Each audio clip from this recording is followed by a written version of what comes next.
Welcome to my YouTube channel, Noya Belajar akuntansi jadi lebih mudah. Assalamualaikum warahmatullahi wabarakatuh. Kali ini kita akan membahas mengenai simulasi pencatatan transaksi perusahaan manufaktur. Simulasi pencatatan transaksi perusahaan manufaktur tentunya secara siklus akuntansi itu sama seperti perusahaan, jasa, dan dagang. Mulai dari bukti transaksi, kemudian melakukan pencatatan jurnal transaksi, posting ke buku besar, kemudian neraca saldo, jurnal penyesuaian, membuat neraca lajur, membuat laporan keuangan, mencatat jurnal penutup, jurnal kepembalik, sampai dengan neraca saldo awal periode, dan seterusnya. Namun, kita akan mengetahui apa sih perbedaan transaksi perusahaan pada jasa, dagang, dan manufaktur. Nah, secara dokumen transaksi itu dibagi menjadi dua, yaitu internal dan eksternal. Untuk bukti transaksi internal meliputi bukti kas masuk, bukti kas keluar, dan bukti memorial. Bukti kas masuk adalah tanda bukti bahwa perusahaan telah menerima sejumlah uang. Sedangkan bukti kas keluar adalah tanda bukti bahwa perusahaan telah mengeluarkan sejumlah uang. Sedangkan bukti memorial adalah bukti pencatatan antar bagian atau antar manajer dan bagian-bagian yang ada di lingkungan perusahaan. Sedangkan untuk bukti transaksi eksternal meliputi faktor, nota debit, nota kredit, serta nota kontan. Faktur adalah tanda bukti telah terjadi pembelian atau penjualan secara kredit. Sedangkan nota debit adalah bukti perusahaan telah mendebet perkiraan pelanggannya yang disebabkan oleh berbagai hal, yaitu nota kredit. Nota kredit adalah bukti bahwa perusahaan telah mengkredit perkiraan pelanggannya yang disebabkan oleh berbagai hal. Sedangkan nota kontan adalah bukti atas pembayaran terhadap sejumlah layanan yang telah diberikan oleh suatu perusahaan secara tunai. Nah, sudah jelas kan dari dokumen transaksi ada internal dan eksternal. Kalau internal berarti dalam ruang lingkup perusahaan itu sendiri, kalau eksternal itu berarti menghubungkan dengan pihak luar. Kita lihat dari dokumen transaksi, itu sama ya dengan perusahaan jasa dan dagang. Selanjutnya, menganalisis dokumen transaksi perusahaan manufaktur. Setelah kita menerima dokumen transaksi, selanjutnya kita menganalisis terlebih dahulu dokumen transaksi tersebut. Yang pertama adalah dengan mengidentifikasi keabsahannya. Artinya, kita menentukan pihak mana yang mengeluarkan. Tadi ya, ada intern atau ekstern. Serta meneliti kebenaran identitas fisik bukti transaksi yang bersangkutan. Pada tahapan ini, bukti transaksi dianalisis secara fisik, mencakup komponen-komponen, nomor bukti transaksi, tanggal terjadinya transaksi, kemudian identitas pihak membayar dan pihak penerima, keterangan untuk apa transaksi tersebut dibuat, kalkulasi atau perhitungan nilai uang, dan nama terang, tanda tangan, atau cap sebagai tanda keaslian bukti. Yang kedua, kita melakukan identifikasi transaksi atau transaksi apa dan meneliti apakah transaksi dilakukan sesuai dengan prosedur yang telah ditetapkan, yaitu dengan meneliti tanda tangan pihak yang terkait dengan terjadinya transaksi yang bersangkutan. Nah, untuk diidentifikasi ini berarti kita harus melakukan ini termasuk jenis transaksi apa. Kalau tadi yang pertama kita harus membedakan intern dan eksternnya. Nah, selanjutnya kita identifikasi lagi dari intern atau ekstern ini termasuk jenis transaksi apa. Kemudian yang ketiga menentukan penghitungan uang. Menentukan kebenaran penghitungan nilai uang yaitu dengan meneliti perhitungan yang dilakukan dan kebenaran penerapan metode yang digunakan serta peraturan perpajakan yang berlaku jika transaksi terkait dengan metode dan peraturan perpajakan. Jadi kita harus ngecek juga nih penghitungan nilai uang itu di dalam dokumen transaksi sudah benar atau tidak. Kemudian jika ada pajaknya, itu juga sudah benar atau tidak. Sudah diperhitungkan atau belum. Seperti itu. Selanjutnya, yang terakhir yaitu menentukan akun-akun buku besar dan jumlah rupiah yang harus didebit dan dikredit sebagai akibat terjadinya transaksi. Jadi setelah kita sudah mengecek jumlah uangnya sudah benar atau belum. Nah, jika sudah benar, maka selanjutnya kita harus menentukan akun-akunnya. Misalnya terjadi tadi penerimaan kas. Kemudian akun yang didebit itu akun apa, yang dikredit itu akun apa. Kemudian berapa jumlah yang didebit dan dikreditnya. Setelah kita menganalisis dokumen transaksi pada perusahaan manufaktur, selanjutnya yaitu pencatatan jurnal. Nah, untuk jurnal sendiri pada perusahaan manufaktur itu sama seperti pada perusahaan jasa dan dagang. Itu ada jurnal khusus, juga jurnal umum. Untuk jurnal khususnya sendiri, kalau di perusahaan dagang itu hanya purchase journal, sales, cash payment, cash receipt. Sedangkan untuk di perusahaan manufaktur ditambahkan dengan material use journal. Nah, kita bahas yang pertama yaitu jurnal pembelian atau purchase journal. Nah, purchase journal ini merupakan jurnal khusus mencatat semua transaksi pembelian barang dagang secara kredit. Bisa ditekankan bahwa ini adalah merupakan pembelian secara kredit. Sedangkan untuk sales journal atau jurnal penjualan, yaitu transaksi penjualan secara kredit. Artinya, di jurnal ini mencatat semua transaksi penjualan barang dagang, barang jadi secara kredit. Cash payment journal atau jurnal pengeluaran merupakan jurnal yang digunakan khusus untuk mencatat semua transaksi yang berkaitan dengan pengeluaran kas, seperti pembayaran hutang, pembelian tunai, pembayaran biaya-biaya operasi, pembelian aktiva tetap, dan sebagainya. Selanjutnya ada cash receipt journal atau jurnal penerimaan kas.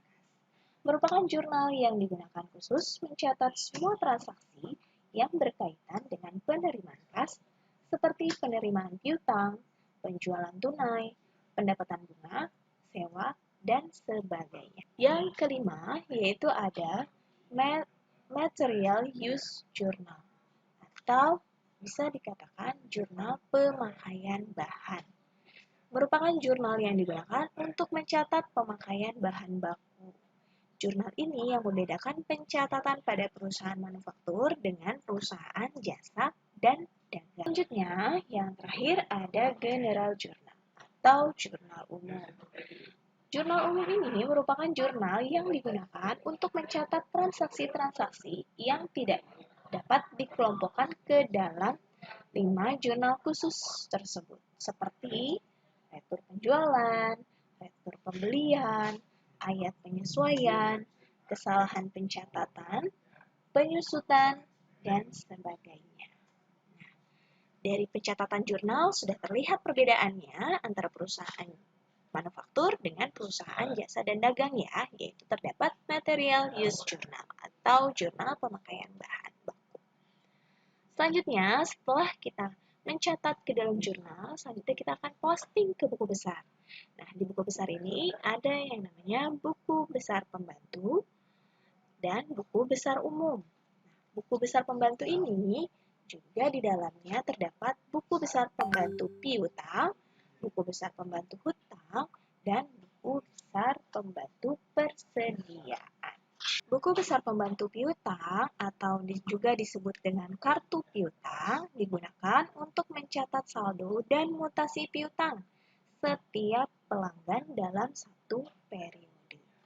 Sedangkan buku besar pembantu hutang atau disebut juga dengan kartu hutang yaitu dibuat untuk setiap pemasok digunakan untuk mencatat saldo dan mutasi hutang setiap pemasok dalam satu periode. Sedangkan buku besar pembantu persediaan atau juga disebut dengan kartu persediaan pada perusahaan manufaktur, kartu persediaannya ini bukan hanya persediaan barang dagang seperti pada perusahaan dagang. Tapi juga ada kartu persediaan bahan baku. Di sini adalah fungsinya untuk mencatat setiap jenis bahan baku.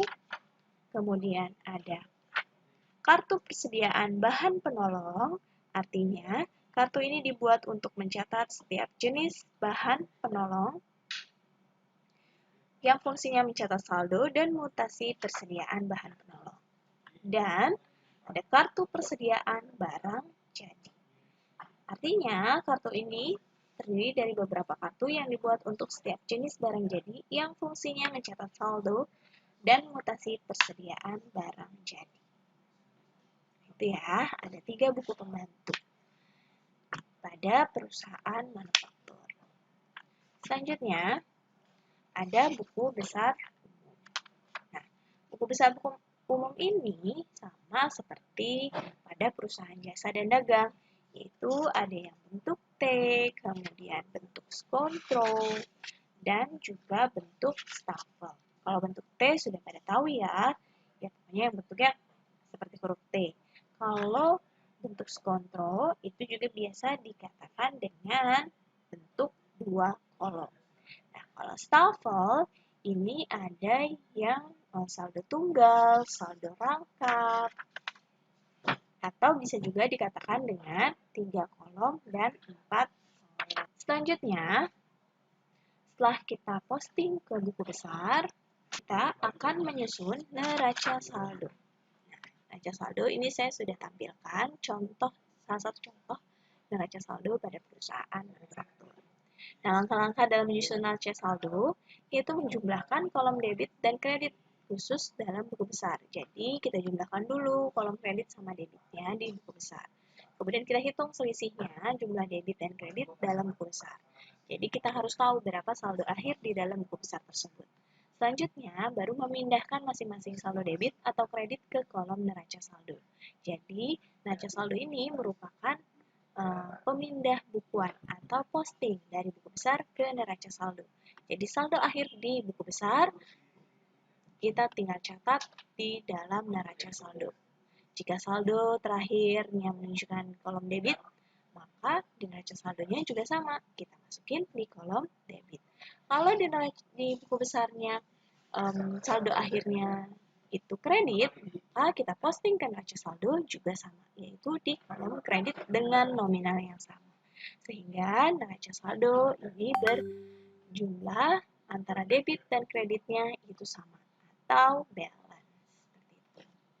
Selanjutnya, setelah kita buat neraca saldo, kita akan membuat jurnal penyesuaian. Kira-kira ada nggak ya perbedaan antara jurnal penyesuaian perusahaan jasa, dagang, dan manufaktur? Pasti ada. Terutama yang pertama, yaitu penyesuaian barang dalam proses. Kalau di perusahaan jasa atau dagang, tidak ada penyesuaian untuk barang dalam proses. Kemudian, penyesuaian gaji dan upah. Nah, ini masih kita temukan di perusahaan jasa dan dagang. Selanjutnya ada penyesuaian perlengkapan, ini juga masih kita temukan di perusahaan jasa dan dagang. Kemudian penyesuaian akun beban dibayar di muka. Nah, ini juga masih kita temukan di perusahaan jasa dan dagang. Penyesuaian cadangan kerugian piutang, penyusutan aktiva tetap, penyesuaian PPh final, ini juga masih kita temukan di dalam perusahaan jasa dan dagang. Nah, selanjutnya yaitu penyesuaian biaya overhead pabrik. Ini nih yang tidak kita temukan di perusahaan jasa atau dagang. Jadi dari jurnal penyesuaian kita sudah dapat melihat bahwa untuk perusahaan manufaktur itu kita nambah nih penyesuaiannya, yaitu penyesuaian barang dalam proses dan juga penyesuaian biaya overhead pabrik. Selanjutnya, setelah kita buat jurnal penyesuaian, kita buat apa lagi ya kira-kira? Ya, bener banget. Kita buat neraca lajur, atau bisa disebut juga dengan kertas kerja.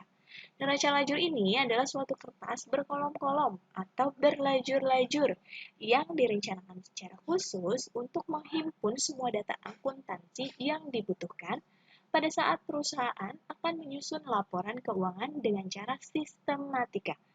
Neraca lajur disebut juga dengan kertas kerja atau worksheet. Nah, seperti yang sudah kalian pelajari, di perusahaan jasa dan dagang bentuknya sama dengan perusahaan manufaktur neraca lajurnya, yaitu ada nomor akun, kemudian nama akun, neraca saldo debit kredit, jurnal penyesuaian debit kredit, neraca saldo setelah disesuaikan debit kredit, kemudian laporan laba rugi, dan ada tambahan yaitu laporan beban pokok produksi dan neraca. Biasanya kita sebut dengan neraca lajur ini 10 kolom. Nah, untuk di perusahaan manufaktur itu ada 12 kolom. Wah, banyak banget ya. Berarti kalau untuk perusahaan manufaktur nambah 2 kolom nih. Seperti itu ya. Selanjutnya setelah kita buat neraca lajur, kita akan menyusun laporan keuangan. Kira-kira sama atau beda ya laporan keuangan untuk perusahaan manufaktur dengan perusahaan jasa dan dagang? Kita lihat yuk. Yang pertama adalah laporan harga pokok produksi. Nah, ini nih yang kita nggak temuin di perusahaan jasa sama dagang, yaitu ada laporan harga pokok produksi. Nah, gunanya laporan harga pokok produksi ini adalah untuk mengetahui jumlah sisa dari persediaan yang dipakai dalam proses produksi selama satu periode. Jadi, kita harus ngitung dulu harga pokok produksinya. Ya. Selanjutnya, yang kedua, yaitu baru laporan laba rugi. Nah, ini yang kita temui di jasa dan dagang.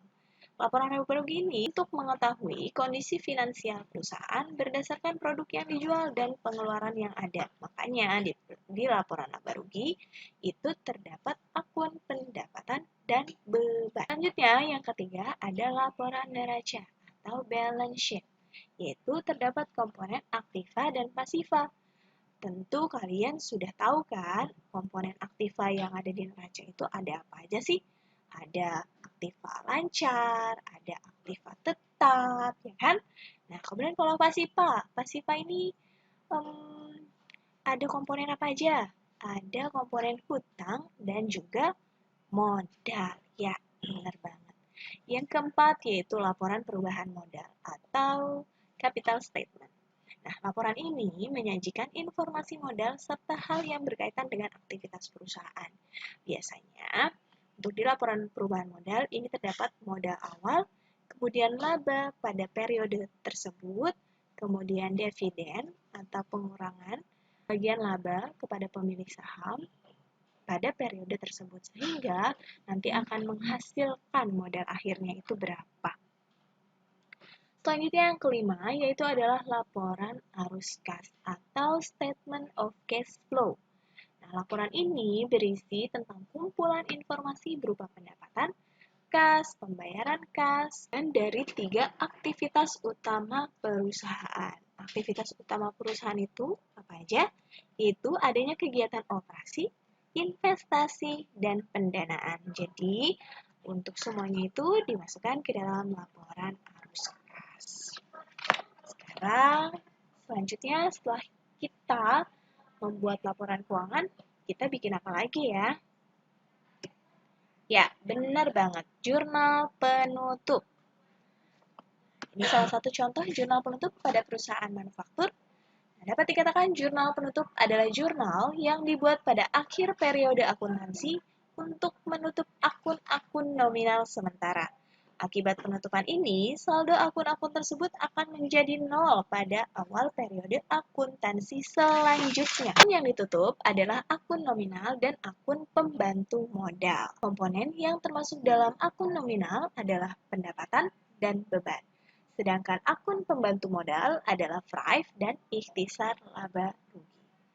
Setelah jurnal penutup diposting ke setiap akun, maka yang tersisa adalah perkiraan real, yaitu aset, liability, capital or equity. Aset itu ada aktiva tetap, aktiva lancar. Liability itu hutang, ada hutang jangka pendek dan jangka panjang, serta modal. Selanjutnya setelah kita buat jurnal penutup, apa ya yang biasa kita bikin? Ada lagi nih yang harus kita buat. Ini hanya bersifat tentatif, artinya bisa lakukan atau bisa dibuat, bisa juga kalau tidak dibuat juga tidak apa-apa, yaitu adanya jurnal pembalik. Jurnal pembalik dibuat pada awal periode akuntansi sebelum dimulai proses akuntansi yang baru. Jurnal pembalik merupakan jurnal yang membalikan transaksi yang telah dilakukan di jurnal penyesuaian atau adjusting entries. Tujuan jurnal pembalik adalah untuk memudahkan pekerjaan akuntansi pada periode berikutnya atau menghemat waktu. Nah, biasanya apa sih? Kayak tadi, ada penyesuaian gaji dan upah. Pada periode ini setelah dibebankan gaji dan upah, misalnya 5 juta rupiah. Kemudian, kita sesuaikan kan, jadi beban gaji dan upah pada utang beban. Karena belum dibayarkan, baru dibayarkan nanti pada periode selanjutnya. Nah, itu kita bisa buat jurnal pembalik untuk agar nanti kita mengetahui berapa utang atau beban untuk gaji dan upah pada periode yang saat ini. Jadi, kita tidak perlu membuka laporan keuangan atau transaksi jurnal penyesuaian pada periode sebelumnya. Jadi ketika sudah masuk di periode untuk bayar gaji, kita tidak perlu untuk membuka lagi kegiatan atau jurnal penyesuaian yang sudah kita buat di periode sebelumnya. Seperti itu kalau untuk buat jurnal pembalik. Terus kalau nggak bikin jurnal pembalik gimana? Ya nggak apa-apa. Tadi ya seperti saya katakan, jurnal pembalik ini adalah tentatif, boleh dibuat, boleh juga tidak. Nah, setelah kita membuat jurnal pembalik, kemudian kita akan membuat neraca saldo akhir. Tadi yang isinya akun-akun real, yaitu ada aset, liability, and equity, yang merupakan neraca saldo awal untuk periode berikutnya. Nah, jadi sekarang kalian udah paham kan bagaimana sih pencatatan transaksi pada perusahaan manufaktur? Tadi ada perbedaan, ada juga persamaannya dengan perusahaan jasa dan dagang. Sekarang saya yakin kalian sudah lebih paham lagi bagaimana transaksi pada perusahaan manufaktur secara siklus akuntansi manual. Artinya keseluruhan proses dalam siklus akuntansi. Untuk selanjutnya, nanti kita akan membahas pencatatan transaksi perusahaan manufaktur secara real. Artinya akan ada soal yang kemudian kita akan bahas bareng-bareng mulai dari bukti transaksi sampai dengan neraca saldo setelah penutupan yang merupakan neraca saldo awal untuk periode selanjutnya. Untuk video kali ini cukup sampai di sini ya. Jangan lupa untuk di like, comment, and subscribe. Sampai ketemu lagi di video selanjutnya. Assalamualaikum warahmatullahi wabarakatuh.